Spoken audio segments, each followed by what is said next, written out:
Joe Kulas here once again for K Tactical. Now, this is a little bit of a mixed review here. I did a 870, well, sorry, not mixed review. Maybe talking about a couple of Lauer weaponry things that I feel it's definitely needed to notice. But again, you know, I messed with it on my own guns. By the way, first 870 that's a little bit more tricked out is mine.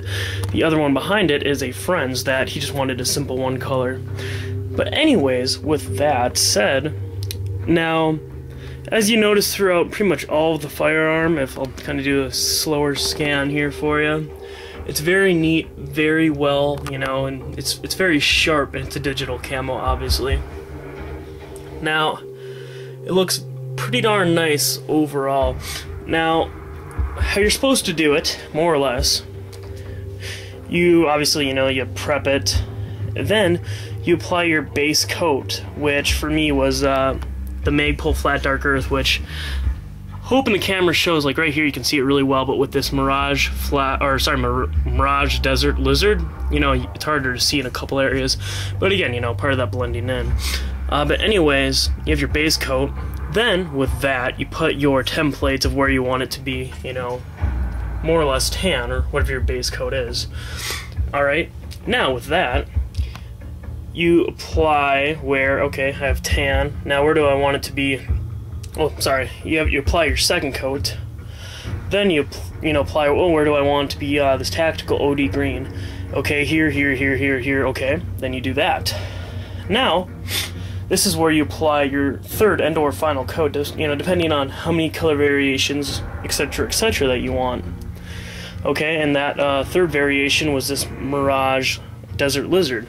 Now, with that being said, it was pretty awesome. Now, when you do it, it's not necessarily hard or impossible, but something that they want you to do, which right here is an example.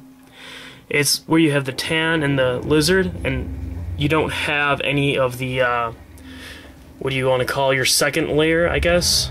You know, for this one, it's the Tactical OD Green.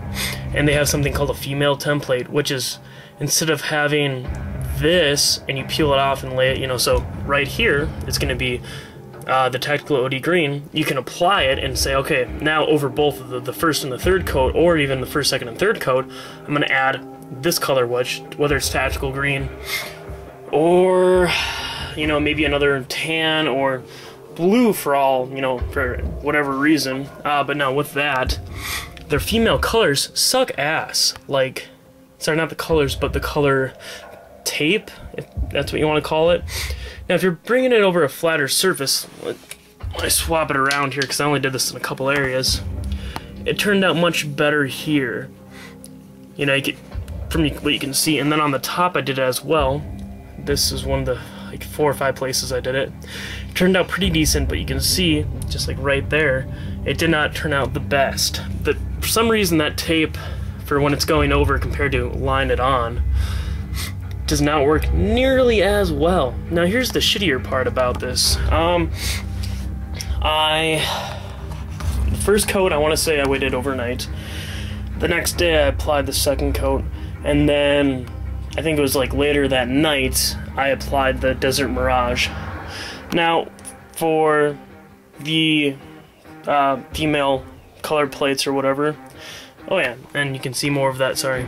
You can see more of that, how it kind of dripped out of the pattern a little bit. Now, if you fuck up, and I'm using that word quite literally, if you overspray it a little and it starts to drip, or, which again, you know, in such a short little area, it's not going to, again, you know, make nearly as much of a difference if you're looking at it, especially from the far.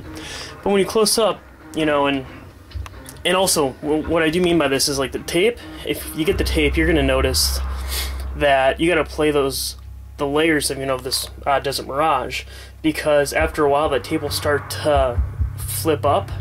Okay, you know, compared to being flat, it'll start to peel more or less. Why it does that? Don't ask me. I, you know, did the heating directions of the temperature room, all that stuff.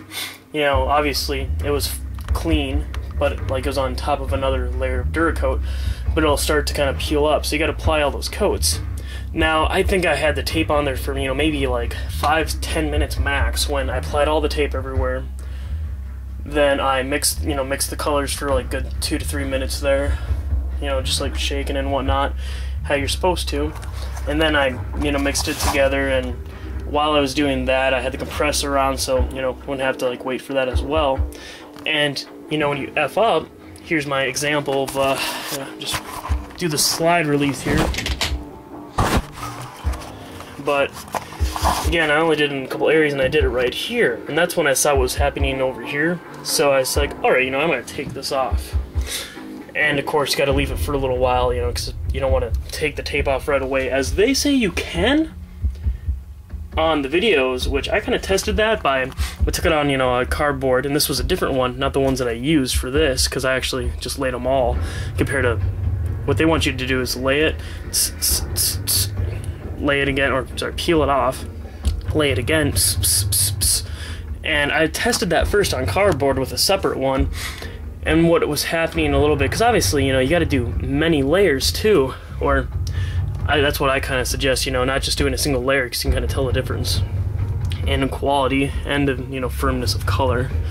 But I peeled it off the cardboard, and it started to lose that crispness of the digital camo. Now, if you're doing other ones, you know, it might not be that big of a deal at all, but, you know, because I noticed that was happening, I took a little bit of lacquer thinner, figuring, because this was, you know, sitting here for, you know, what, almost,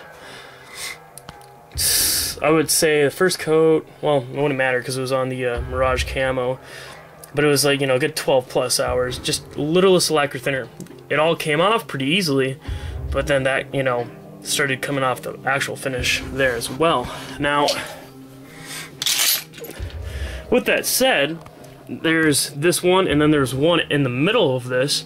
I should have tried it on the middle first, but I took the dry towel, and that just spread it around. So, thank God you can't see that. But, you know, it's just kind of a little shitty experiment, but I guess that's kind of, you know, my little warning. If you try to do this stuff at home, don't use that female color crap, because I really think it's not worth it. So, but again, you know, when you watch their instructional videos, okay, take two on that. I had a phone call, phone ring and whatnot. But I'm gonna cut these together. But anyways, you know, again, as I was saying, like on the factory one, when you watch those videos, it looks like it works great. Now the reasoning to that, what I believe is, they don't have, when I watched it again, was they didn't have as much pattern variation, and as well, it was an M16 flat stock, where even though this is fairly flat, it's going circular, so possibly does the tape matter for that? That's what I'm thinking. Now, a little bit of unlogicalness to that is, this one worked out pretty decently well. You know, like, it's not as good as it should be compared to, you know, the rest of, again, the lane of the tape. But, you know, the one on top, as I'll close up on here again, you know, that one worked out pretty decently well. Again, not, you know, you can see those little flaws in it, but, you know, not anywhere near as crisp compared to the tape. And again, those, you know, were obviously laid circularly, going in, right here, you have it going in and out, you know, and it worked pretty well. Now, again, with that, one thing I am going to mention, because I don't want to be completely fair to them, the tape stuff that they send you is kind of crappy. Now, it's not necessarily crappy, because obviously it applies well, but they made it so you cannot take it off and then reapply it at a later date. Because when you take it off, it literally leaves gunk everywhere, which, by the way, that was not fun to clean at all. And then as well, you know, it's kind of, it's ripping off in all those little corners. Obviously with the digital, it's like each one it's putting like a little rip in. So that's kind of my warning with that. Now, other things like doing the flashlight, you know, you just gotta make sure you tape them off well. And, you know, with that as well, anything that's flexible, like for plastic wise, or if, you know, for example, these buttons, sorry, you know, it's flexible plastic on there too. That stuff, you don't really, you want to tape off, because they do make a additive for it that'll, you know, make the Duracoat more flexible. But from what I've seen, it does not really. I mean, I actually got the mags over here, some of the drawers. Let me grab this. Or, you know what, no, I do not. There was a Ranger plate that was coated, and more or less, you know, because it flexes, it just kind of flaked off and ripped apart. So, and there's my phone again, but that's a little text, I don't have to take that. Sorry, anyways, I just want to get this done, no more editing. But, you know, I mean, it works out nice, and these patterns, obviously, you know, as the OD green, you have its nice, simple OD green. But, you know, things that are going to wear a lot, like this bar right here, and the trigger, even though we both decided to not do that. Now, the reason being, not because, you know, it's, like, right here, you know, the manual part, you know, obviously that's going to get a little warm, but not really. But things like your safety. Okay, now, as dumb as this may sound to people, okay, obviously, red usually means safe, but it can mean fire. Now, the only reason I say that is because some manufacturers, I swear to God, have mixed that up. Now, don't quote me on it, obviously, because I want to say, but most of them, it's, you know, white is safe, which, you know, it's, I think, yeah, that's even how they explain in the manual, white is safe, and then red is fire, and that little arrow, you know, points to the red for fire. So, and if it is red, with red being right there. But, kind of, you know, to new people, you can explain it, you know, like, oh, here, it's on safety, red, you know, and show them where, and you just flop it, and then it's on, you know, obviously, you know, fire. So, kind of the nice thing there being that you still have that user friendliness, you know, so if you let your friends use it, or borrow, or anything of that sort. So, that's kind of the reason, you know, and also it's kind of cool, you know, I mean, you have all that camo, and obviously the black right there and stuff, but then you have the, you know, standard trigger being black, so, and as well, you know, I mean, if you don't want to get your trigger, because, you know, this pulled out, you have to do, like, quite a, you know, a little bit of a 360 view on it, you know, if you don't want to, even though you can tape all that stuff off, it's just kind of still, you know, preferences, more or less. And again, too, you know, if people want to do the in-between bars, you can definitely do them, or, you know, any part that majorly moves, but it's going to wear quite a bit more. So, kind of a little bit warning there as well. But, you know, camo patterns, they're pretty easy, pretty neat. So, I guess that's really all I'm going to put in this vid.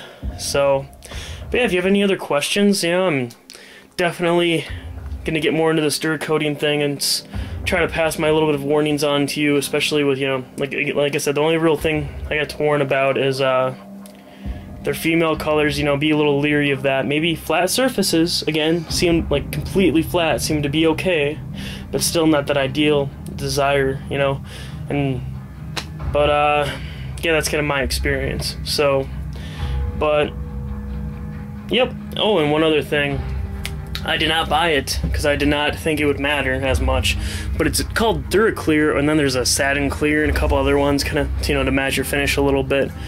But as you roll your hands on this, you'll notice a slight variation in kind of, I guess, height, you know, or color pattern, like you can kind of feel, you know. So now what those clear ones will do is they'll make it so it's a smooth finish throughout the entire thing, which I kind of wish I looked a little bit more into that before I got it, but, you know, I was just, you know, again, browsing LauerWeaponry.com, and kind of wish I would have got that with it, but, you know, because the crummy thing is they're shipping, it's I think it's $12.50 for anything under 100, and then, it's like $15.50 for up to 200, etc., etc. They don't do, you know, oh, you just want this bottle of, you know, Duraclear? Well, here's like $5 shipping, so, kind of a couple lame things like that, but then again, you know, that's how they do it. That's cool. So, but as well, you know, I mean, it's make sure you tape off things that are flexible, because they do have the additive, but it doesn't really work right. So,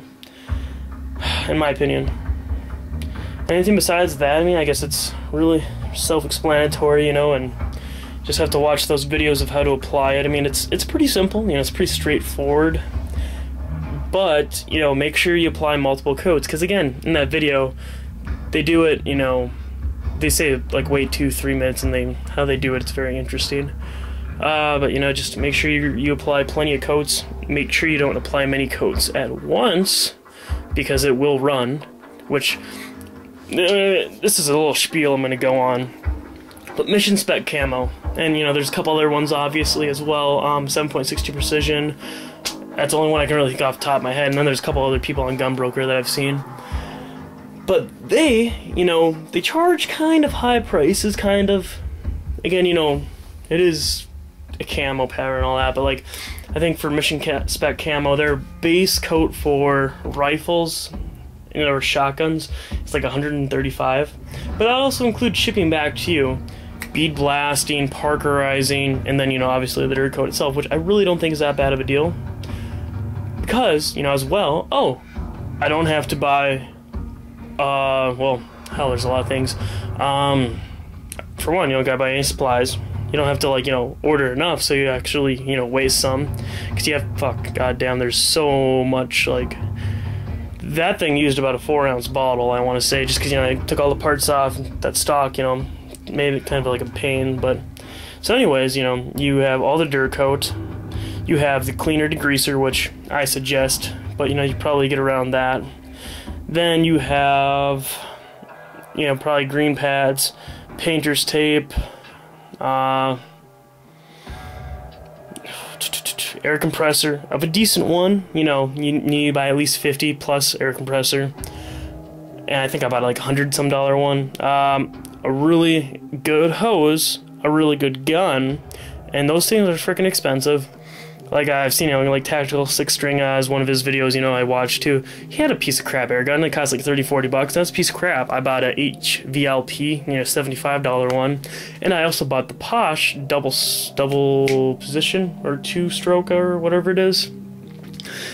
I think I kind of like the HVLP a little more, but, you know, I spent $175 altogether on guns, and well, actually, and then the other cord I bought two of, like almost $200 on just like the gun itself, you know, 2 of them to spray. And I kind of bought them for different ways of projecting, but I kind of like the HVLP more. So, but, you know, I mean, you got a ton of money right there. Then things like if you want to do like multiple colors, but again, like, you're supposed to wait like 2 to 3 hours. I didn't mention that earlier. You're supposed to wait at least 2 to 3 hours before applying multiple coats. So I don't think you really need more than, like, you know, 1 bottle. Like some people, like, again, Tactical 6-String, he said he applied multiple coats just like that. Now, if you're doing like, oh, I want the barrel green, I want this flat dark earth, I want, you know, this whatever color, etc., etc. Yeah, it fucking totally works. Save some time, whatever. But okay.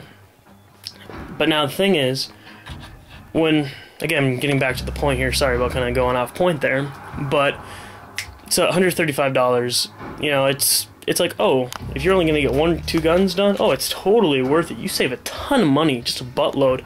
And I want to say it's like $200, $210 or something for like a 3+ color or pattern, and then if you want like digital camo and a couple other type things, depending on the pattern, it's like $275.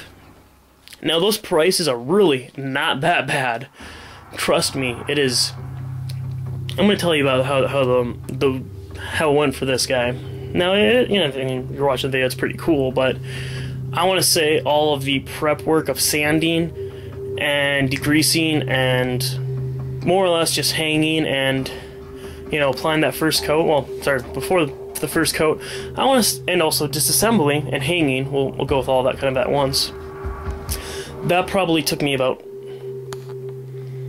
let's say 35-40-ish minutes, about, you know, just because, you know, I'm going nice and slow, not rubbing the hell out of it, and, you know, getting unevenness. Okay. Then I got the first layer, which, with cleanup and, you know, prepping the colors and the color, I want to say maybe about, let's go with like 45-55-ish minutes. Not, I wouldn't say necessarily an hour, but, you know, pretty high up there. Then for the second coat, I want to say, you know, again, you don't have any of the prep work initially, like sanding and whatnot, but you gotta, like, alright, I want this here, here, here, here, here, and then my next coat is gonna go here, you know, and wherever you're gonna be placing whatever. You gotta do a lot of, like, thinking. You know, and again, you know, you don't want necessarily things just randomly thrown together, because you don't want to have a whole lot of tan here and a whole lot of nothing there, and you kind of want it to look averaged out. Now, I want to say that took maybe, I want to go with about an hour, and yeah, I'd say about an hour. And now that third coat, oh, that just took, you know, like 25-ish minutes, maybe. And the thing, too, is, you know, it's like, quite literally, now, try to unzoom this video, okay. Anyways, now you have everything individually wrapped. Like, you got this extender, magazine tube extension, sorry, not extender, you got the barrel, then you got your handle, and then you got your stock, and then you got the buttons for the stock, and you got the end plate for the stock, etc., etc. Now, the thing is, you are quite literally, like, for me at least, you know, it's like 5 feet away, I got the stand, and I have my spray, and I got my fan, and all that stuff set up. I go pick up the, you know, front forearm there,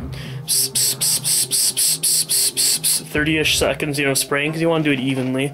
Every piece is going to take a little bit different, and you got to make sure that you get above right, you got to make sure you get below at the crescents right, you got to make sure that you get, sorry, I'm trying to get this, you know, like right in here, right there.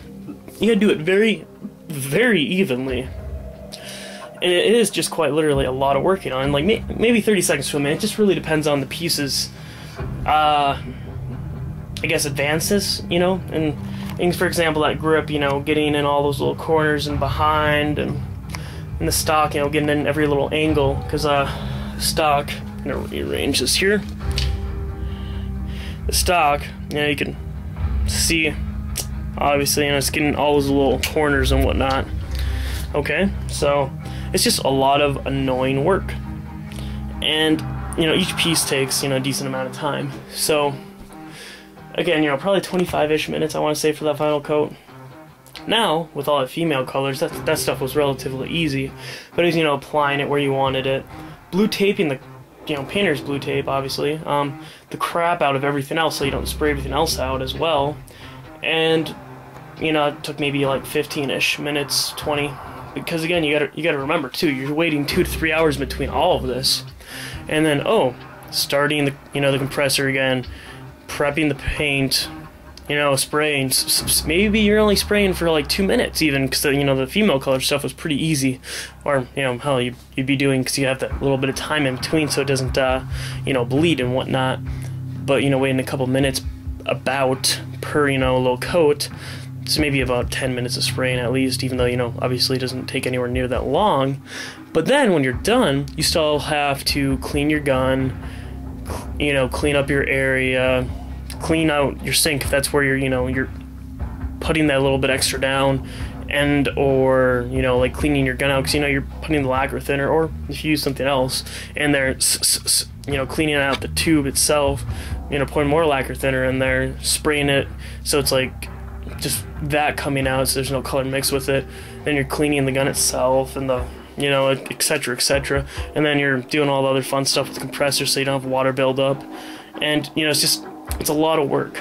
So just kind of keep that in mind when, you know, I mean, if you ever want to start doing it, you're gonna be like, oh my god, you know, my friend, well, actually, I'm gonna use my friends for example now. They didn't do this, but, you know, my friend, as I talked about in one video, Dave, his SKS, you know, had water damage from his apartment, you know, getting on fire, and he lived on the basement, and I did his pretty much for cost, and I just kind of, you know, I think it was 20-25. I want to say I got 25 from him. I said like 20-ish, 25, and, you know, because with that I included the paint, the lacquer thinner, the masking of it all. You know, I like pretty much no labor cost, but just, you know, like the basis is, I'm like, this might be about this much, you know, per se, because obviously you got to apply many coats. Now, okay, and that was like an awesome. Hopefully, assuming he, you know, appreciated it, obviously, but, you know, it's just like, dude, feel sorry for you, we're friends. But now, like, if a friend otherwise was like, oh, dude, do this for me for 25, like, I'd be like, oh, no, not doing it. And the thing is, you know, because, like, he just had a flat black, you know, he wanted it to be standard still, which was awesome. But Sorry, I gotta grab something here from the fridge. It's getting a little throat here. But anyways, you know, it takes work. And like tactical 6-string, you know, Nutnfancy, and as I'm saying, you know, you might get some jobs out of it. Unfortunately, I totally see why Missionspec Camo has like the pricing that they have, because there's a lot of work into it. Now again, single color stuff, everything's different. And because the thing you gotta realize too, as I mentioned, you know, like getting all the angles like right here and just like every little angle. The thing is, you're still spraying out all that paint for each little or you know, and obviously you don't want to do but you know, you're spraying out all that paint, even though some areas you're only covering little areas.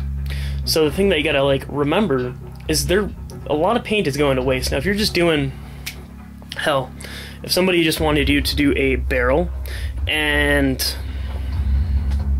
maybe the tube and like the receiver, and they wanted everything else like black, that would be pretty darn easy because you have a lot of surface area, but you don't really have many angles. So, but you know, again, the thing is for pricing, there's so much labor that's involved that, again, you know, this thing I wanted to say, it took me like 4 to 5 hours, give or take. And things too.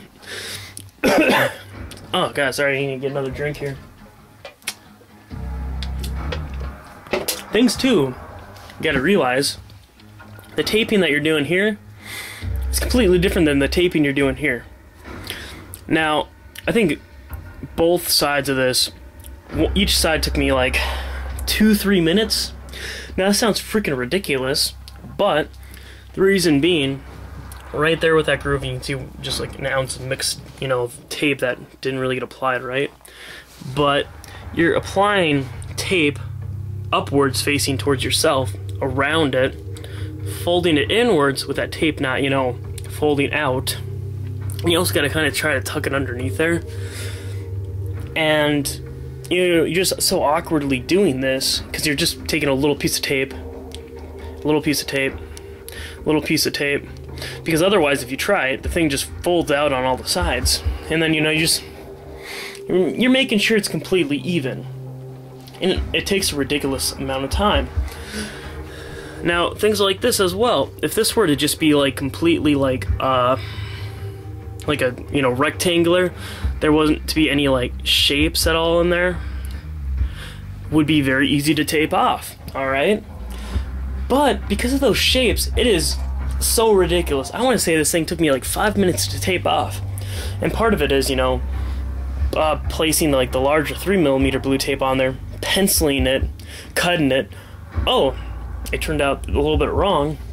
Redoing it, seeing why it turned out how it did, you know, and then just like adjusting to it. And you know, it takes so much darn time that, you know, it's obviously you got to be patient as well. But kind of with that, you know, it just takes a pretty decent amount of time. So keep that in mind. And also as well, again, if you were to ever sell this or, you know, do jobs or send it to Missionspec Camo. Now things like an AR, just a Lauer, most people are familiar with those. And familiar is exactly the way I'm going to say it.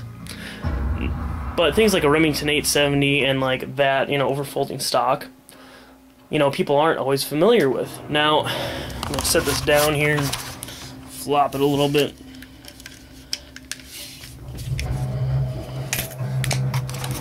Alright. Now, the reason I'm doing this is because, see this little thing here? There is a, I can't really see it from here, but there's a little screw that when you take this off, it holds it in place. Oh, but that screw does like not hold it in place, like quite literally at all. You know, and for example, that thing kind of came like flying off. Why they, or maybe the screw wasn't factory installed properly, because on that one it didn't happen. But, you know, it came off and I had to find the spring and I had to, you know, like it was pretty easy to figure out how to put back together.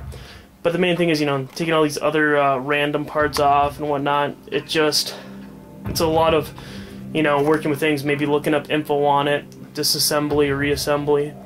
if it has some crazy weird mechanism, you know, seeing how it works. And like the UBR, for example, you know, even though you can tape that thing off, it is so much easier to like quite literally disassemble the whole gun. Like, you would take that lower part of the stock off, take the top part, you know, and hang them all up by themselves, because again, you don't want bleeding. And actually, one thing I'm going to mention real quick is, see where there's these separations here? If you spray that together, and again, I did mine first before Corey's, and again, you know, I'm still learning a couple little things, but quite literally, I mean, it is as simple as it sounds. There's not a whole lot to it. But one thing that I was very, very skeptical about was, will that bleed? And, you know, again, like I said, my own guns, I want to definitely test everything out, make sure I know how it's working. So that way, if I ever do anything of this sort on somebody else's gun, I'll be prepared. And also, I was prepared for this, but it did start bleeding. So you quite literally do have to take it all apart. Now, again, for me, you know, I've owned an 870 for a while. I know all the disassembly. I know quite a bit about it. But for the average person, you know, disassembling stuff and, you know, learning it, and also with that, you know, disassembling everything and knowing where everything else goes, like, you know, with doing all this work, or whether you do it within a couple days or you do it within a day, that's kind of asking a lot. You know, and having to make directions, you know, because, I mean, this isn't super advanced, but still, you know, they have to know how everything assembles. So, making little notes, or however they decide to do it. Maybe they'll have to look at a couple disassembly videos via YouTube, or make their own disassembly video, so they know how to reassemble it. Like, just kind of, again, depending on how they do it. But, you know, again, if they were to, you know, start spraying it, and if it bleeds, or if it bleeds anywhere on the gun, like on the barrel, because, you know, they applied it too fast, you know, they have to know how to clean that, fix it, and respray, which is actually pretty easy. Now, if you notice it bleed right away, take a rig, lacquer thinner, you know, fill the rig a pretty decent amount up, and actually get some dollar rigs, because this will come in handy, and literally just wipe, you know, like, don't like you know, just kind of like do a little bit of that, and it comes right off. But again, in its beginning stages, it does come right off. Now with that as well, I decided to, because again, I noticed where it's happening. It happened on both sides actually, and just very, very lightly it happened. But I said, okay, this side, I'm going to take it off right away. This other side, I'm going to wait about that 3 hours. And the 3 hours, you know, it was pretty much the same thing. Okay? And now with that, I actually had I had an AR mag that I purposely made it, I want to say, yeah, I pretty much destroyed the thing. And, you know, so it's going to bleed everywhere. And one side I did after 12 hours, and then the other side I did after a day. And after a day, it did not really come off the best at all, but it did. It just took a lot more, you know, layering and kind of soaking in the lacquer thinner. So, but, you know, kind of being prepared and knowing how to do that stuff. So, again, for that pricing, you know, there's a lot of labor. And again, a lot of it too is, you know, I mean, whether or not you just have like that barrel that weighs a pound, or if you have, let's say it's a bolt action rifle, that obviously I think those would be pretty easy to done. I've never done one myself, but I would assume it would be pretty darn easy taking that bolt out, you know, blue taping like the chamber and area so you don't get any in there and wherever you don't want taped, and painting it. And with that, you know, you have to have like rigs or jigs, you know, different names for them, to hold the gun up and rotate. So, you know, you can obviously, you know, spray it evenly. Those cost money. I'm right now just kind of doing everything free-handed into a boxed area that goes towards a fan for the fumes. But, you know, it works well. But for those really heavy guns, like I did my friend's 8K, and that thing, like, just wore your arm out, you know? I mean, obviously I disassembled the thing pretty much to its fullest, but that big chunk of metal, that, you know, I think weighed maybe like 4.5, 5 pounds or so, that really starts to wear at your hand when you're, you got your hand up here and your eye is holding it by a wire and you have the thing dangling. And it was just, it's, whether you spend money on it, like some type of jig type thing for it, it just kind of depends. Now, and again with that too is for pricing, like some stuff you can do by wire, some stuff you have to make jigs for, and that's just because how they're made. Some stuff you literally can't hang a wire through because, it's, I'm going to give you an example here. I can't think of anything top of the head. I should have this ready. But let's say this forearm, let's say it goes, well, let's say that here's the hole and it goes grouping right here and it's flat. And even though you could put, you could put a, whether it's a wire, and again, not really a wire, you'd probably use a clothes hanger for that. When you're trying to do that 360 thing, do you think holding it upwards is the best way to do it? And again, for, hanging it somewhere to let it dry, is that like kind of necessarily, guaranteeing that it's going to stay on there and say not flop off or fall into the ground? No. So I also have to make a lot of jigs, which I've done quite a few myself, but fortunately a lot of things are very wire friendly, and or I've used some clothes hangers too. Mainly clothes hangers, actually, but, and you gotta, and again, those cost money as well, because you gotta use steel metal ones, and those are a little more expensive than those cheap Walmart ones, so, but, again, think about all that stuff. I mean, doing it yourself, simple, one layers, oh god, that stuff is awesomely easy. Not a whole lot of work involved, obviously there is, a decent amount of labor, but, compared to that, quite literally nothing. Quite literally. So, okay, I think this is probably ranting on for way too long, so I really want to cut it off. Maybe there'll be a part 2, but definitely, I mean, like, even, well, I'm going to rant on some more, I guess, but I'm applying for an FFL license, so I could, I'm going to be doing some local stuff I've already done.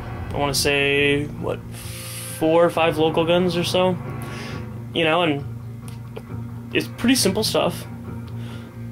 But, I think it'd be cool to get an FFL license, and or, because like with that, I could also get my business license and become a dealer, and, whether I'm buying shotguns at dealer price or AKs or, whatever type of gun, and or even, assembling them, to scratch parts, kind of with that, start making a little bit of a small business out of it because of the whole eBay thing that I've done. And then with that, I get those parts like to accessorize them at cost so I can make, more money. And will it ever turn into a business? I don't think so. But, something to kind of do on the side for a hobby, sure, why not? So, and anybody can do it. You call the ATF, get the FFL forms. I think you actually need your business license first, which for me, it's like a 2-3 hour drive. And I think it's like $100, I want to say. It's fairly cheap. I've talking to somebody about it. And they give it to you right then and there. And then you put your FFL work in, maybe 6-ish months. Comparative. I'm going to compare it to most of the other paperwork. You get it in, and, then you can start buying guns at cheap prices, selling them, and, making money out of it. So, and with that FFL license, I can also, start, just kind of having an online thing of, oh, send your guns to me, compared to, oh, send your accessories to me, type thing to Duracoat. So, and again with that, the stuff is kind of expensive, which is unfortunate, but, I mean, it's pretty darn cool. So, and from what I've seen, these finishes are pretty darn nice. So, and I got a professional one done. If you check out the SBR, that's professionally done. It's pretty darn sweet. And then I would say in comparison, without the darn female colors, which again, I tested out on purpose, and especially the way I did, it is pretty darn good. So, but with that, and the thing is too, with those camos, like, whether they're buying them because you want an exact camo pattern done, or if you want something freestyle, whether it's like emblems or logos, or they have to cut those out, especially make them. That stuff takes quite a bit of time as well. So just kind of think of every little aspect there is. So, but again, don't want to ramble on too much here, but anyone can do it. It's pretty easy. Practice on a BB gun first. That's what I did. Yeah, it was actually a Daisy, and don't mess with your real guns first, and like that Daisy too. It was pretty easy, but you know, every time too, like, you know, you'll learn little tricks. Like with your air compressor, you might need to do some sprays first to make sure it's properly spraying, so you don't waste too much. You know, you have that practice thing, which I use my Daisy rifle as, and that thing is literally like 40 colors right now, and it's pretty awesome looking to like weirdest degree. But you know, have something to practice with, and anybody can do it. It's pretty cool, and it's just a lot of practice work. And if you've ever done any, you know, spray painting or painting with cans or anything of like that sort, you know, it's kind of similar, but it is completely different. And with that, it really depends on what guns you're using, making sure you're measuring everything out right for ratios for your Duracoat, your reducer, and your hardener, and or if you have like it's like the flex additive, etc., etc. So, you know, I mean, definitely, like, there's so much stuff that goes into it, you know, so. But again, don't want to rant on too much here, but, you know, check it out, LauerWeaponry.com. They sell some pretty cool, you know, products, so, and definitely allows you to do whatever you want to do. And, you know, very much be creative. Like, don't have it on this video, it's in the safe, but, you know, the GSG5, that's, you know, the Tiger Camo, you can check it, should be a video or two before this on my YouTube channel. I decided to go with that Tiger broken up, like, camo, and looks awesome. You know, to me personally, to some people, they might not like that, and that's totally fine. And again, if you ever start doing jobs, this guy might want a pink 870, you know, and, like, would I want a pink 870? No, not by any means. But if that guy does, oh, power to him, you know, I mean, maybe it's for his girlfriend. You don't know.